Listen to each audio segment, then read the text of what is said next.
Iba't ibang theme songs ng mag-asawa pagdating sa loving, loving.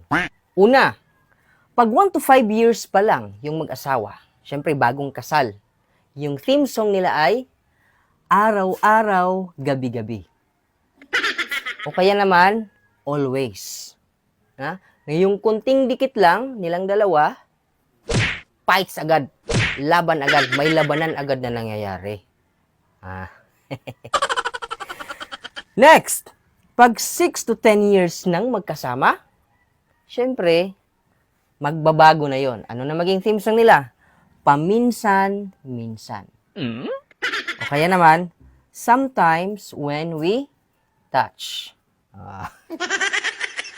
Pag 11 to 15 years na, eto na ang magiging theme song. Kahit minsan lang. O kaya naman, gaano kadalas ang minsan. Bakit? Kasi minsan na lang din yung kay Mr. Madalas ng ulitin natin. Madalas ng alam niyo na yon. Pag 16 to 20 years, mas malala. Ito na maging theme song nila. Sana maulit muli. O kaya naman, kahapong nagdaan. Pag 21 to 25 years na magkasama, ito na ang magiging theme song. Hanggang tingin na lang.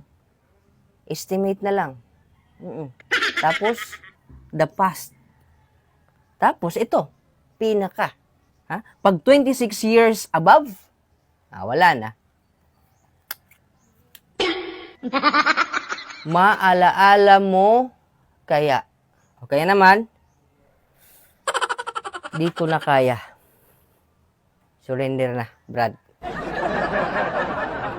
Kayo. Ano ba ang theme songs ninyo ngayon bilang mag-asawa? Comment mo naman para malaman natin.